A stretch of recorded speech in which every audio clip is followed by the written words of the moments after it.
वरदे वरदे वरदे वीणा वाली वरदे काट अंध उर के बंधन स्तर काटे अंध उर के बंधन स्तर महाजननी ज्योतिर्मय निर्जर कलुष वेद तमोहर प्रकाश भर कलुष कलुष वेद तमोहर प्रकाश भर जगमग वरदे वरदे वरदे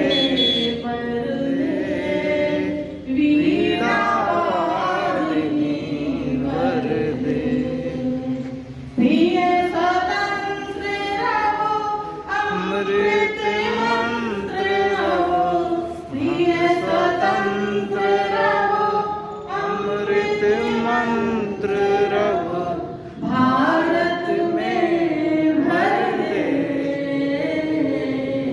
वरदे वरदे वीणा वादिनी वरदे। अपने का मतलब की चीजों को समझ बनाने का प्रयास करें और जो आज नहीं है उनका शिक्षकीय ज्ञान अधूरा रहने वाला है, इसमें कोई दिक्कत नहीं है, ये भी सच है। ठीक है सर? आप लोग रिकॉर्डिंग हम सभी शिक्षकों के पास बना रहे हैं और वो साल दर साल हम उसको देखते समझते उस पर अपनी समझ बनाते रहे। जैसे आपका मैंने अभी इस साल बाद कोई बच्चा जाता है तो हमारे प्राइमरी सेक्शन में 2 चीजें मिल जाती है, काफी खाली थे इस टाइप की चीजें। वैसे ही टीचर के रूप में हमारा ये एकेडमिक रिकॉर्ड वहाँ पर होना चाहिए। ठीक है सर? स्टार्ट करें तो आप सबसे पहले माह में क्या डालेंगे? अप्रैल। अब ये चयन करना है कि सप्ताह संख्या कैसे डालें, सप्ताह संख्या कैसे डालें। तो सप्ताह संख्या में एक बार आप नोट कर लीजिए इसको। किसी भी माह का पहला सोमवार, किसी भी माह का पहला सोमवार इस बात का सूचक है कि वो उस माह का पहला सप्ताह है। Right sir? किसी भी माह का पहला सोमवार इस बात का सूचक है कि वह उस माह का पहला सप्ताह है। 2 स्थितियों में ये छूटा रहेगा। एक कब? जब अप्रैल की शुरुआत होगी। एक कब? जब 31 मार्च के समय होगा। लेकिन उसके बीच में कभी भी इसकी शुरुआत हमेशा पहले सोमवार, इसको आप नोट करें। ठीक है? अब हम जब 2 चीजें हमको मिल गई, अब बस लिखे रहे, माह मिल गया, सप्ताह मिल गया। माह और सप्ताह मिलते ही अगला जो विषय आता है वो कक्षा और विषय है। तो सर इसके लिए समय सारणी बनवाई है हम लोगों ने अपने क्लास में स्कूलों में। अब आपके पास आ जाता है समय सारणी का काम। अब आप उस समय सारणी को उठाइए, जल्दी से करवाओ। जाहिर सी बात है आप 6, 7, 8 के हैं तो उसमें 6, 7, 8 में ही आप जाते होंगे। 6, 7, 8 में मैं मान के चलूँ ये ऐसी स्थिति अगर कंपोजिट है तो आप जहाँ भी जाते किसी भी कक्षा में जाइए तो आप उस कक्षा के कालांश को नोट एक मैंने कक्षा वाले में लिखिए। अगर आपने सबसे पहला कालांश 6 में पढ़ाया है तो 6 लिखिए, दूसरा कालांश 8 लिखिए, तीसरा अगर आपने 7 में पढ़ाया है तो 7 लिखिए, 5 में पढ़ाया है तो 5 लिखिए, 8 में पढ़ाया है तो 8 लिखिए। कम से कम आप 6 कालांश, अधिकतम आप 8 कालांश इन डे पढ़ाते हैं। एक दिवस में सर, एक दिवस में कम से कम 6, अधिकतम 8। प्रार्थना, योगा, लाइब्रेरी, इस टाइप की जो चीजें हैं ये चीजें आप क्या करते हैं?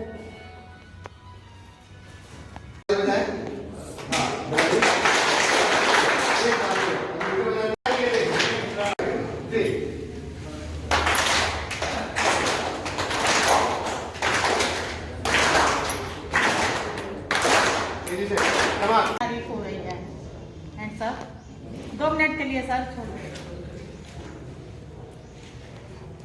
विशेष ताली प्रारंभ।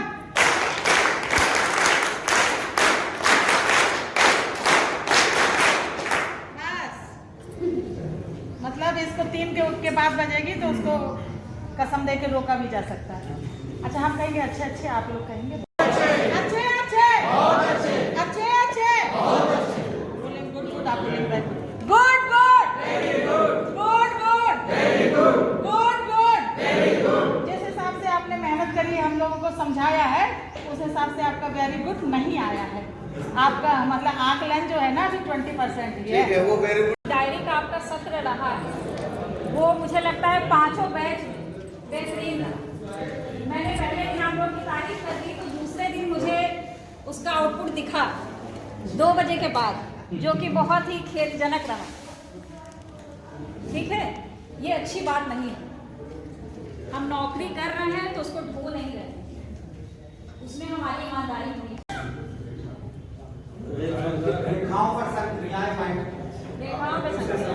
मैम आप बता दीजिए, ज्योमेट्री से क्या समझती हैं आप?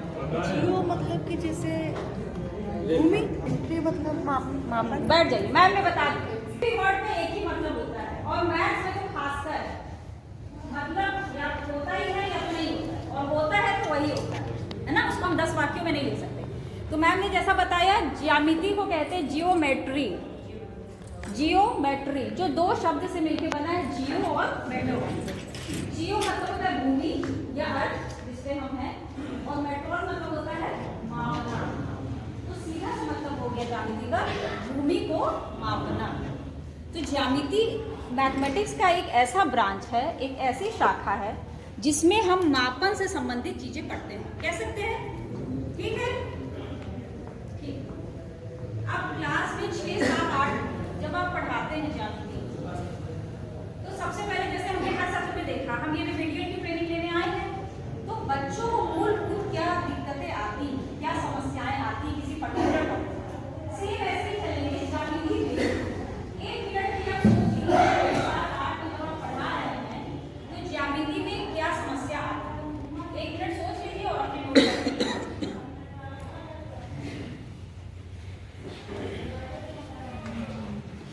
कौन सी ऐसी विषय वस्तु जो बच्चे नहीं समझ पाते हैं या आपको क्लियर करवाने में दिक्कतें आती हैं?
रेखाओं से संबंधित समस्याएं आती हैं। सर आपको कोई समस्या आई?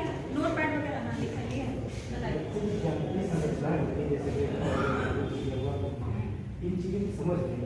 नहीं ज्यामितीय संरचनाओं की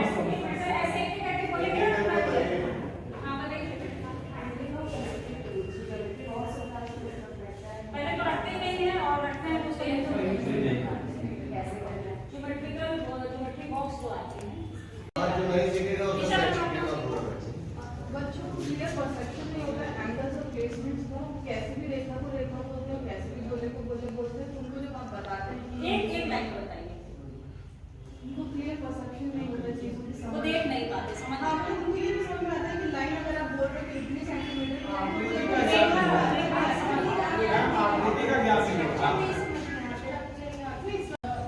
जो समझ में आया कि वो जो 1 डायमेंशनल जो है आकृति, जैसे हमने बताया कि ये और 3D है, दोनों डिफरेंट नहीं। वन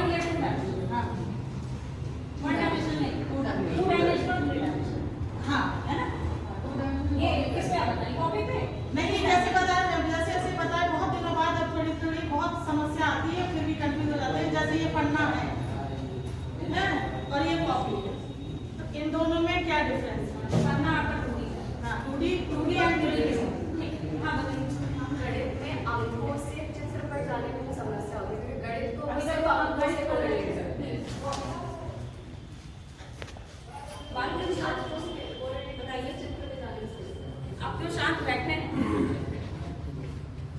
बताइए आपके बसुहार में क्या दिक्कत आ रही है?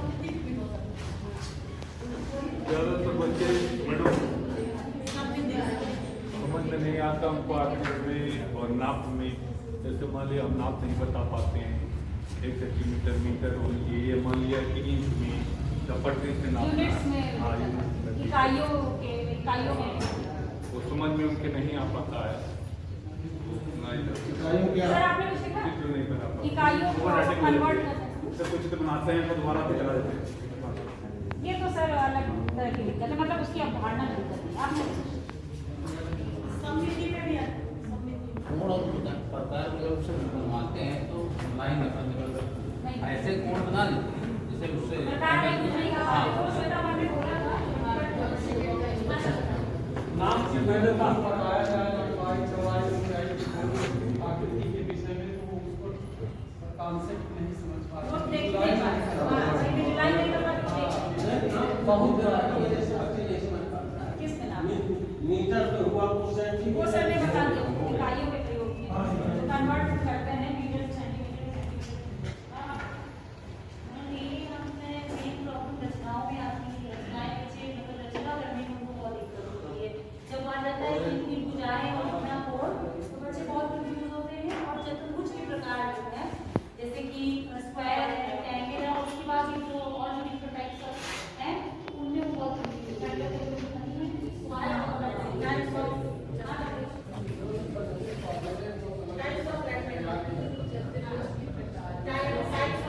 फॉर्मूले आप नहीं कर पाते, फॉर्मूले को हिंदी में क्या कहते हैं?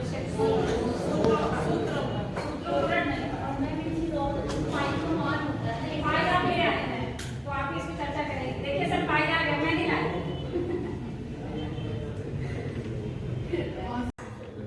ये जो बीच का एंगल है ये वाला, इसी को हम क्या कहते हैं? एंगल, है ना, कोण। ये जो बीच का झुकाव। अच्छा कितने प्रकार के कोण होंगे? टाइप्स ऑफ एंगल मुख्यतः तीन, है ना? कौन से सर? सर ने बता दिया न्यून कोण, अधिक कोण और समकोण। मतलब दो लाइन अगर आपस में 90 डिग्री, जैसे हम खड़े हैं तो ये जो है हमारा सरफेस है 90 डिग्री, ये मार्कर और ये हाथ बना रहा है 90 डिग्री। ठीक है, और कहाँ बन रहा है 90? आसपास लेके बताइए। पेपर है उसके चारों कोने पे बन रहे हैं।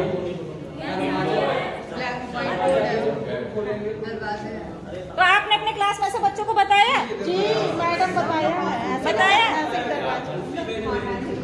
हाँ, तो बच्चों को हमें अपने परिवेश को जब हम बताएंगे कि ये बन रहा है, ये बन रहा है 60 डिग्री, तो बच्चा क्यों भागेगा? जब नहीं भागेगा ना, नहीं भागता जो नहीं भागते, नहीं जो इससे रेखा गणित से नहीं भागते मैडम बच्चे, नहीं भागते, नहीं बहुत अच्छे।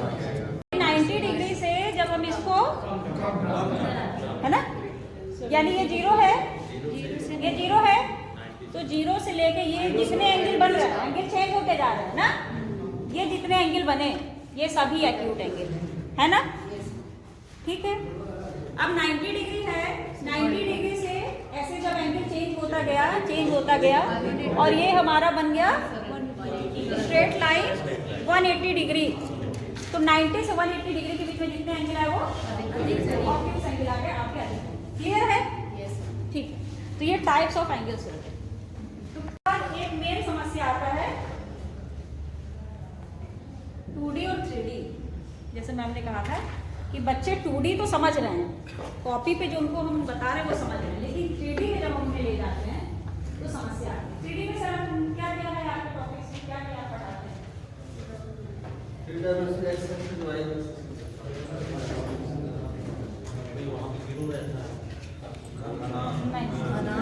हम खान मैम आप क्या क्या पढ़ाती हैं? पढ़ाते हैं 3D में अब सोच रहे हैं जिस ट्रेनिंग में सिलेबस पढ़ के आना है, सिलेबस आपको आपका रटा होना चाहिए, इतना सोच में है। 6 पढ़ाते हैं, 6 पढ़ाते हैं, 6 मतलब 6 आकृतियाँ पढ़ाते हैं।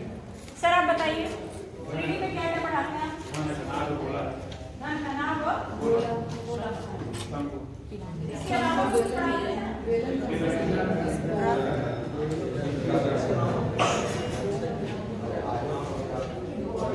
आयत किसमें आ रहा है?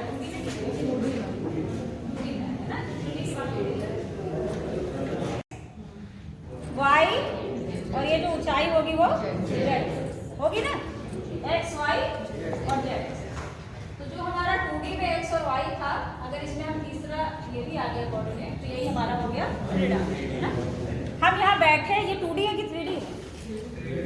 3D है, 2D है, 3D है, 3D है, 3D लंबाई चौड़ाई है, दूसरा बोले 3D है, लेकिन नहीं है 3D। इसमें या जिस मेज पे आप बैठे हैं, जिस उसकी ऊंचाई है जो है, क्यों यहाँ हमारा मूर्ति करने आए हैं, ये 90 डिग्री है, तो आप इन्हीं को कहते हैं परपेंडिकुलर लाइंस। इसके बाद क्या है, समतल और अवतल, प्लेन सरफेस और कर्व सरफेस। प्लेन सरफेस क्या होता है, जैसे ये प्लेन है, ये प्लेन है, ठीक है। और वक्र क्या होगा, जैसे क्रिकेट बॉल, ठीक है। बॉटल का सरफेस है, ग्लास है। नेक्स्ट क्या है, समांतर रेखा, हमारा कोर्स पूरा हो गया। इसके बाद कोण के बाद त्रियक रेखा यानी ट्रांसवर्सल। ये क्या होता है, ये देखिए, अगर हमने दो पैरेलल लाइन लिया था, इसमें त्रियक रेखा है, ऐसे एक रेखा ना, जो दोनों को कट करती है, ठीक है। इस तरीके से दो रेखा है और बीच में से दोनों को कट करेगी। कितने पॉइंट को कट करेगी, कितने कितने ही बनेंगे, 4 और 4 8। फिर उसी में आता है कौन से कॉरस्पॉन्डिंग एंगल है ना, आगे कौन से है, बाएं कौन से है, कुछ याद आ रहा है, याद आ रहा है। एक अंतर आपको हम बिंदु पर बताते तो क्या वो समझ पाता है, नहीं, हम उसको रिलेट ही नहीं करते कि ये भी बिंदु है, अनंत बिंदु। तो जब हम रिलेट करेंगे तो बच्चे को वो दिखेगा, है ना। ऐसा बिंदु पर जिसकी केंद्र से या किसी निश्चित बिंदु से दूरी समान, इक्वल, ये ऐसा एक लोकस ऑफ पॉइंट्स है जिसकी ये जो दूरी है ये समान है, ठीक है। और इसी समान दूरी को हम कहते हैं, सेंटर से बना है आर, त्रिज्या, रेडियस, ठीक है, इसी को हम कहते हैं। लेकिन रेडियस अलग, तो जो हमारा डिस्क होता है वो कलेक्शन ऑफ कॉन्सेंट्रिक सर्कल्स है, ठीक है। लेकिन जो हमारा सर्कल है वो सिर्फ एक है, उसका स्फीयर पे बच्चों को हम बताते हैं क्रिकेट बॉल, वो स्फीयर है, गोला है, ठीक है। उनको एज्यूम करवाते हैं कि अंदर उसके सेंटर है, वो तो चलेगी, मैडम तो आएंगी। देखिए, अब हम बच्चों को 3D और 2D में इसी पे बात कर रहे थे कि जब हम आते हैं 3D में तो समस्या क्यों बढ़ती है। कॉपी पे हमने बना दिया क्या, आयत यानी रेक्टेंगल, ठीक है, यही होता ना जी, जिसकी ये लंबाई बराबर हो और चौड़ाई आमने सामने की भुजाओं की। तो ये देखिए कितने आयत हैं आपके पास, कितने दिख रहे हैं,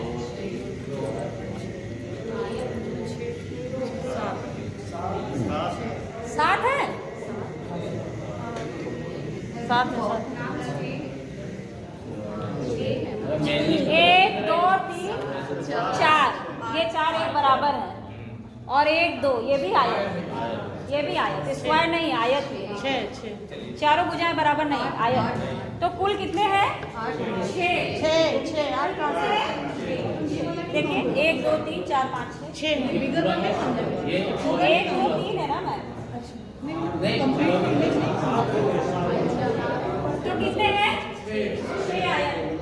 जब हमने इसको ऐसे, ये आयत है, ये क्या है, प्लेन पेपर है, तो ये 2D है कि 3D है, अभी तक 2D है, 2D है, अब 3D इसमें बना लंबाई देंगे। है और चौड़ाई, जादू करेंगी मैडम 3D। जब ऐसे हमने बना दिया तो ये बन गया हमारा घनाभ, ठीक है, ये बन गया हमारा घनाभ। अब देखिए इसमें क्या है, लंबाई भी है, चौड़ाई भी है और ऊंचाई भी है ना। ये कैसी आकृति बन गई जिसको हम महसूस कर सकते हैं, जिसको हम पकड़ सकते हैं।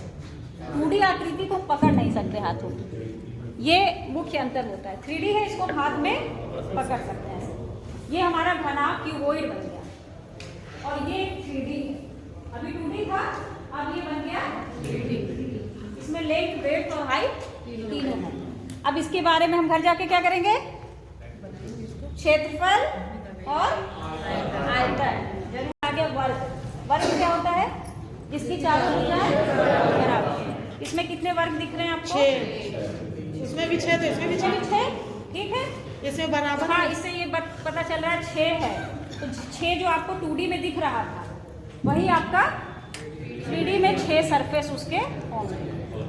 ये जब हमने इसको ऐसे बना दिया तो ये बन गया आपका क्यूब। घन, ठीक है। इसमें भी लंबाई है, चौड़ाई है। तो ये हमने यूज किया एक्सपेरियंस। अब आप अपने क्लासरूम में ऐसे ऐसे ऐसे ऐसे करके पहले नहीं बताएंगे कि ये घनाभ है। जब हम ऐसे ऐसे करके बता तभी बच्चा बोलता, अब हम कभी नहीं पढ़ेंगे। कि 2D में था और उसमें कितने सरफेस थे? 6। वही 6 सरफेस जब हमने ऐसे फोल्ड किया कि वो हमारे हाथ की पकड़ में आ जाए तो वो हमारा 3D आकृति बन गया। उसी को हमने कहा कि वो घनाभ, ठीक है।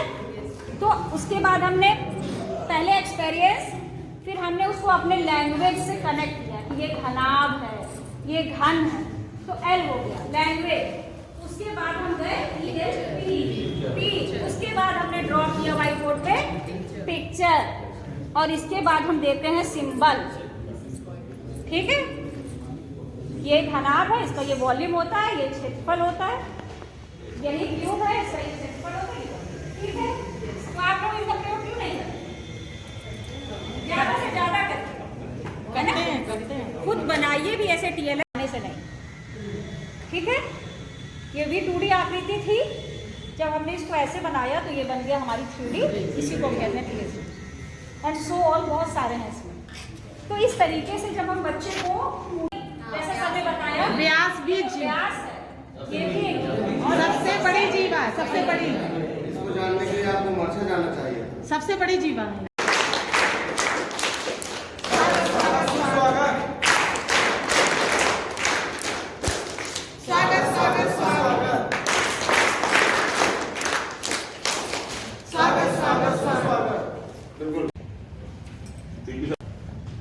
कौशाम्बी कहने को तो पिछले दिनों में आता था, लेकिन अभी जो ऊर्जा आप सबके अंदर आई है, परियोजना में आपके कामों की फोटो सब शेयर करते हैं तो अच्छा लगता है। और मैं साथी बनने से पहले भी मेरी पत्नी यही मंदिरपुर फर्स्ट में टीचर थी, अभी कानपुर गई है। अब समझ में आया। ठीक है, अभी है। ठीक, 2013 में कानपुर, 2009 बेस्ट। चीजें मैं बहुत टाइम नहीं दूंगा, आपका बिल्कुल डिसाइडेड शेड्यूल है, लेकिन बहुत सारी चीजें ऐसी हैं कि जो चल रही है और बहुत सारी चीजों में आप टैगिश भी हो रहे हैं। गैप कहाँ पे है कि हम सारी जितनी भी अवधारणाएं हैं, सारी जितनी भी व्यवस्थाएं हैं, जब उनको नहीं समझेंगे तो हमको लगता है कि हर दिन कुछ नया आ रहा है। लेकिन जब से मिशन प्रेरणा चालू हुआ है और विपुल भारत तक आप आए हैं, सिर्फ 2 ही चीजें हमसे अपेक्षित हैं, एक समझ के साथ पढ़ना और एक बुनियादी संख्या ज्ञान रखना। पिछले 5 वर्षों में कुछ भी नहीं बदला है और ये जो जितनी भी समस्याएं हैं उन सबके पीछे सिर्फ सपनों का खेल है। हमारे जितने भी बच्चे पढ़ते हैं हमारे विद्यालयों में, उनको जो पेरेंट्स हैं उन्होंने सपना पालना छोड़ दिया कि सरकारी स्कूल में पढ़ के हमारा बच्चा कुछ बन सकता है, और हम टीचर्स ने भी सपना छोड़ दिया देखना कि हम अपने सरकारी बच्चों को पढ़ा करके कुछ बना सकते हैं।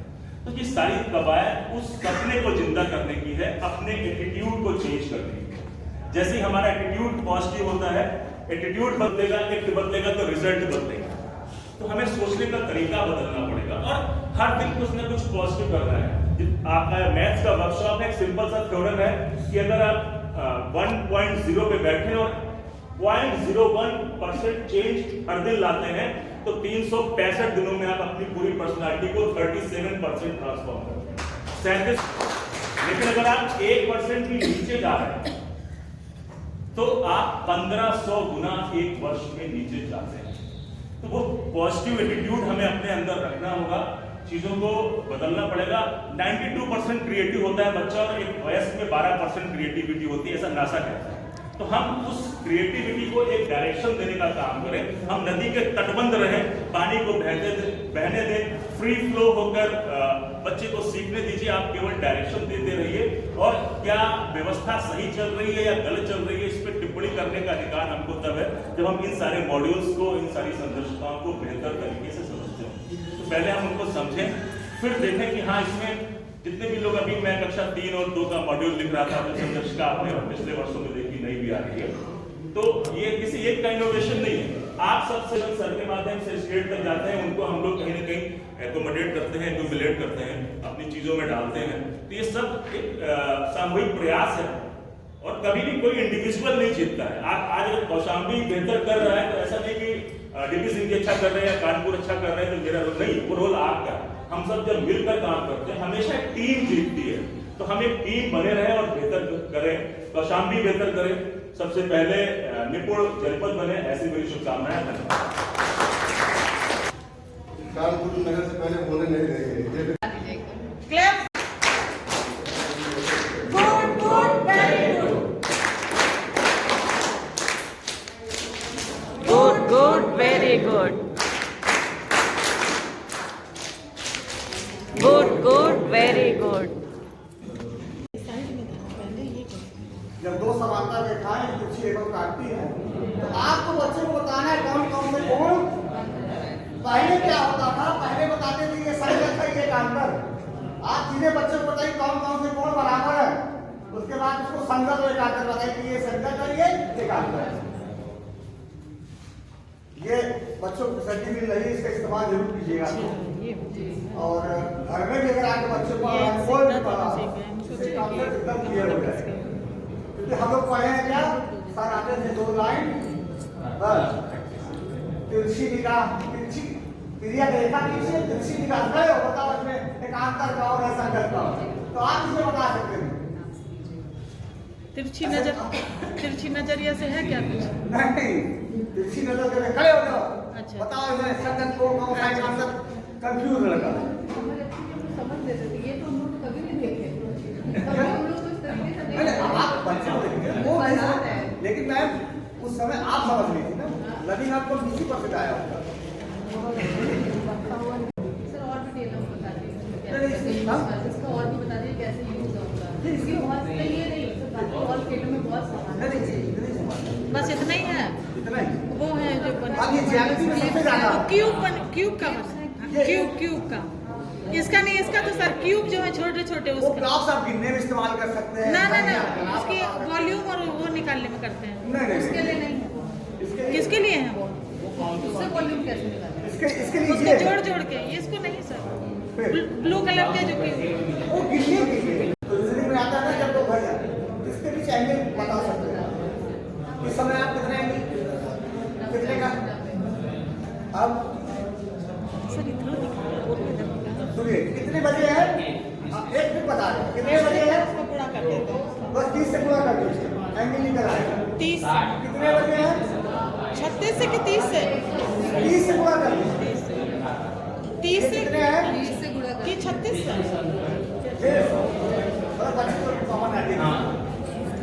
सर इधर थोड़ा सा दिखाइए। सर ये वाला इधर बता दीजिए। एंगल बता सकते हैं बच्चों? हाँ कैसे, एंगल से बता देंगे वो। हाँ इसमें टाइम कितना है, 5। 30 से गुणा कर देना है तो कितना बजा, 30 से 5 का गुणा करेंगे तो 15। ये कितने बजे है, 15 नहीं, 5 पे अगर है तो उसको 30 से 30 से गुणा कर देना, 5 अभी 4 है ना, आप 4 है तो 30 से गुणा करेंगे, 30 से गुणा 20 को बाद 120 हो जाएगा। 120 हाँ 120। अच्छा ठीक है।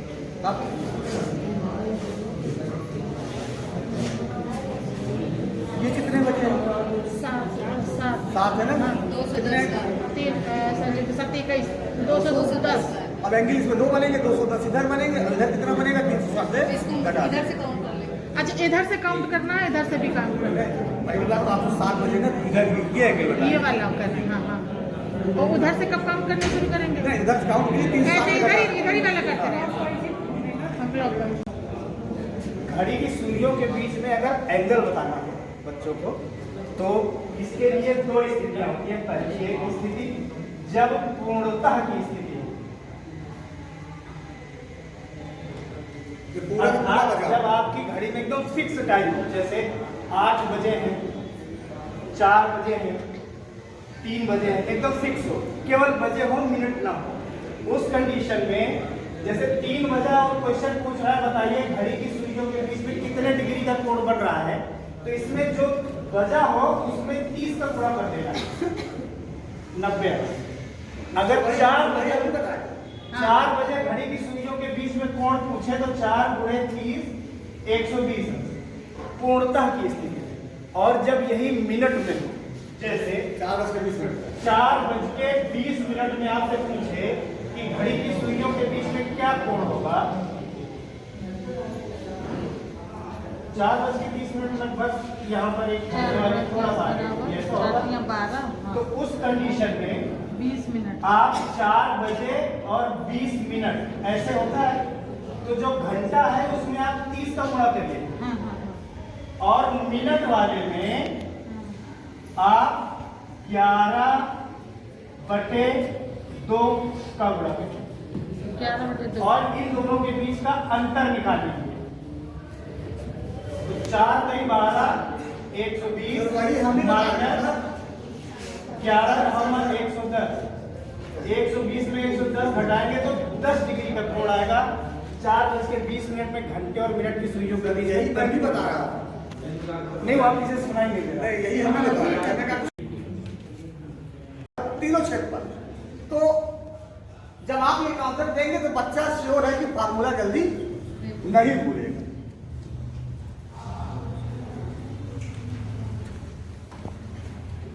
दोनों में उलझ जाते हैं। संख्याओं के ज्ञान के विषय में, बताने के विषय में, जैसे इकाई दाएं सैकड़ा है, नहीं बता पा रहे हैं, जोड़ उनका आप वो इकाई की तरफ से न करके दाएं की तरफ, सैकड़ा की तरफ से करने लगते हैं। उन्होंने ऐसी विधा बताई उन्होंने कुछ कि वो बहुत ही अच्छी रही, और इसका बहुत अच्छा प्रेफरेंस हम लोगों के ऊपर पड़ा। जैसे कुछ तो हम भी नहीं जानते थे जिस विषय में, जैसे लासा मासा के विषय में तो हम नहीं जानते थे, जानते थे ब्रीफली जानते थे, बताते थे, लेकिन वही बात आती थी तो बच्चे फिर वहीं घूम जाते थे। समापवर्तक और समापवर्तक ये दोनों में अंतर है, उनको बताते थे, लेकिन जो भाई हमारे इन्होंने बताया यहाँ पर जो आके सीखा, आज एक बात उन्होंने बताया, वो बात बहुत अच्छी थी कि हम कैसे अंतर करेंगे, कैसे बताएंगे उसको। तो ये चीज हमको देखिए, कौन सा पहाड़ी पर लघुत्तम समापन पहाड़े पे चलता है, पहाड़े की एक सीमा है, पहाड़े की एक सीमा नहीं है, अनंत है, इन्फिनिटी तक है, ये बता दो। और दूसरा उसमें कौन होगा, सबसे छोटा होगा, सबसे बड़ा नहीं लिया जाएगा, क्योंकि वो ये चीज हमने कहा, इनकी जो व्याख्या करने के समझाते हम लोग भी वहां थे, लेकिन जो इनकी व्याख्या करने की विधा थी बहुत हमको अच्छी लगी, हम इसके लिए आपका धन्यवाद देते हैं। श्रीमान ओफिसा जी द्वारा प्रथम दिवस रिमेडियल गणित प्रशिक्षण का उद्देश्य, रिमेडियल गणित प्रशिक्षण की अवधारणा, रिमेडियल शिक्षण के लाभ, रिमेडियल शिक्षण की संरचना पर विस्तार से बताया गया। इसके उपरांत डॉक्टर मैं जी द्वारा सम संख्या, विषम संख्या, अभाज्य संख्या के बारे में बताया गया और इसके अंतर के बारे में बताया समझाया गया। समापवर्तक के बारे में बताया गया, समापवर्त और समापवर्तक में क्या अंतर होता है, ये सूक्ष्म अंतर वो है कि पाई दिवस किस दिन मनाया जाता है, रोमन अंक इस अंक का रोमन अंक नहीं होता है, पाइथागोरस कंटेंट क्या होता है, इसके साथ शिक्षा अध्ययन प्रक्रिया में सर और हमारे साथी श्री ओपी सर, इन सबका मैं हार्दिक अभिनंदन करता हूं, और साथ ही मैं हमारे बीच उपस्थित सभी आदरणीय गुर्जर महोदयों का भी हार्दिक अभिनंदन करता हूं।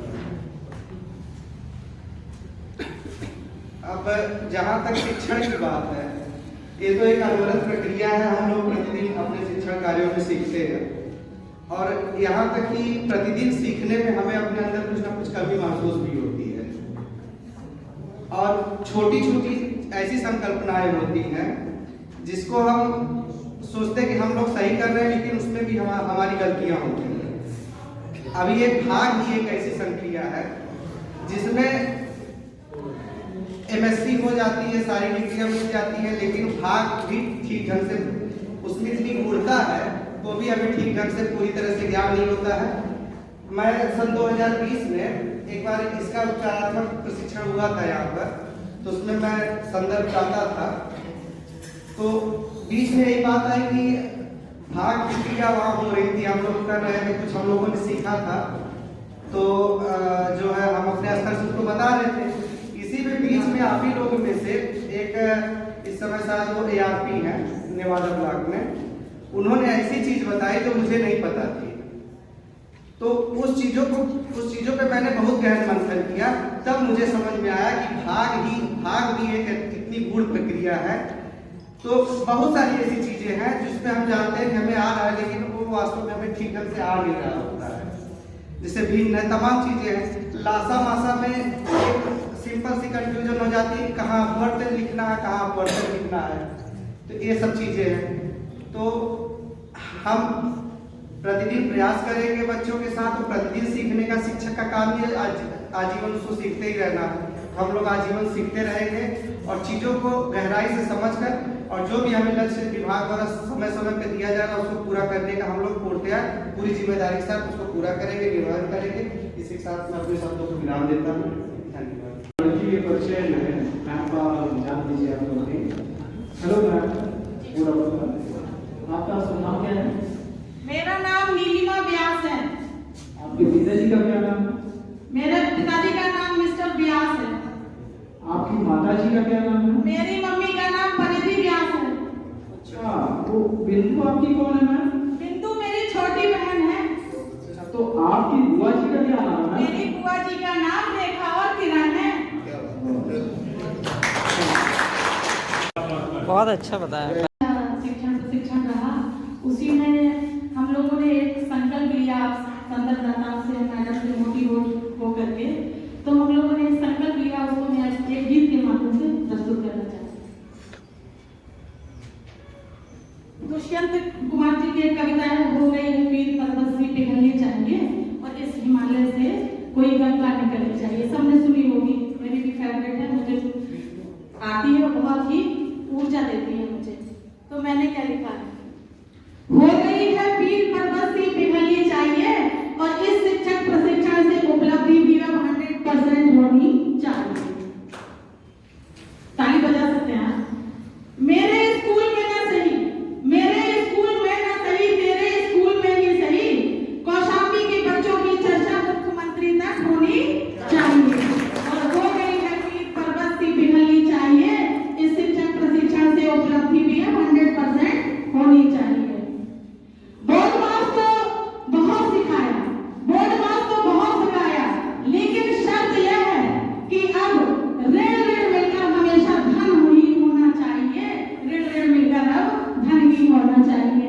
और हो गई है वीर पर्वत सी पिघलनी चाहिए और इस शिक्षक प्रशिक्षण से उपलब्धि अब 100% होनी चाहिए। तो वैसे प्रतिभागी थे, बहुत बहुत धन्यवाद आप लोगों का। हमारे बीच में हमारे संस्थान डाइट से वरिष्ठ प्रवक्ता डॉक्टर A.K. श्रीवास्तव सर हैं, तो मैं सर से रिक्वेस्ट करूंगी कि 2 शब्द आप लोगों के लिए बोलें। जब साथ में पहुंच जाते हैं तब ये क्रियाएं संक्रियाएं जो है वो सक्रिय रूप नहीं होती। कुछ बच्चे ऐसे होते हैं जिनको वास्तव में सीख समझना, लेकिन उनको बुरा भाग नहीं आता। तो आगे के जो गणित के अंतर्गत जो भी सिलेबस में आपके लाभ हानि प्रतिशत के सवाल साधारण है, अगर ये सब मूल संक्रिया यदि अगर कमजोर है तो इसमें भी वो विफल रहेगा। तो उसके लिए 3 दिवस के अंतर्गत सत्रवार सभी का लेक्चर हुआ होगा, जिससे आप लोग लाभान्वित हुए और कुछ बिंदु ऐसे आपके सामने छाए होंगे जो आपको नयापन का एहसास देंगे, नवाचार इनोवेशन वाला और इसमें नयापन है। मुख्य रूप से जो शासन की मंशा है, जो शासन का उद्देश्य है, सरकार का जो उद्देश्य है, वो ये है कि हमारे बच्चे जो परिषदीय विद्यालय में पढ़ रहे हैं उनका अधिगम स्तरीय विषयों में गणित इंटरमीडिएट ट्रेनिंग में अंतिम 5 पांचवें फेरे के अंतिम दिवस पर मंचासीन सभी संदर्भदाता, डाइट के नोडल अधिकारी प्रवक्ता श्वेता जी, डाइट के प्रवक्ता नीतीश जी और सम्मुख बैठे विभिन्न विकास खंडों से आए हुए हमारे सभी शिक्षक। आप सब लोगों को पता है कि उपचारात्मक शिक्षण गणित और भाषा को लेकर के, उसके बाद भाषा का चलेगा, आज से शुरू हो गया है। तो मुख्य रूप से भाषा और गणित में ही बच्चे कमजोर होते हैं। यही आधार विषय है। आधार अगर ये कमजोर हो गया तो सारे विषय प्रभावित होते हैं। बार बार ये कहने की जरूरत पड़ती है कि उपचार की आवश्यकता तभी होता है कि कोई दोष, बीमारी या समस्या होता है। बच्चा हमारा अनियमित हो, उसकी जानकारी, इसकी जिम्मेदारी आप लोगों के कंधे पर है। अगर जरा सी भी चूक हुई, जरा सा भी लापरवाही हुआ, कहीं पे शिथिलता हुई, उसका प्रभाव बच्चों पे पड़ता है। तो ये बहुत बड़ी जिम्मेदारी है। ये तो 3 दिवस का एक तरह की कार्यशाला है, क्योंकि इधर से भी आप लोगों को कुछ न कुछ आउटपुट दिया गया, उधर से भी कुछ न कुछ आउटपुट आप लोग भी दिए होंगे, क्योंकि शिक्षण और प्रशिक्षण की प्रक्रिया परस्पर चलती है, दोमुखी होती है। इसलिए आप सभी को इस अंतिम फेरे के अंतिम दिवस में हमारे तरफ से ढेर सारी शुभकामनाएं, धन्यवाद, बधाई। और आप अपने कर्तव्य के मार्ग पर अग्रसर हैं, जो कुछ सीख करके यहाँ जा रहे हैं, उनका एग्रीमेंट बच्चों के बीच होना बहुत जरूरी है।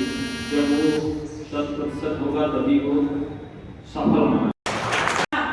मेरी टीम, आप लोग 3 दिन में थक गए है ना, लेकिन 15 दिन लगातार मेरी पूरी टीम लगी रही और नए नए TLM बनाना, उसको कैसे प्रयोग करना है और हर बैच में क्या नई बात बतानी है, इसका भी इन्होंने पूरा ख्याल रखा। तो आप सभी को भी बहुत बहुत धन्यवाद मेरी तरफ से। अब मैं चाहती हूँ कि आप लोग चाय पीजिए और उसके बाद सर्टिफिकेट बंटवाएं, लेकिन उससे पहले बहुत ही खुशी की बात है कि इस समय हमारे बीच में, जैसा कि सर ने बताया, हमारे डाइट से श्री नीतीश यादव सर हैं और सर मंचनपुर के मेंटर भी हैं, जो मंचनपुर के बैठे होंगे जान रहे होंगे। तो सर से मैं आग्रह करती हूँ कि सर की आप लोगों के लिए 2 शब्द बोलें।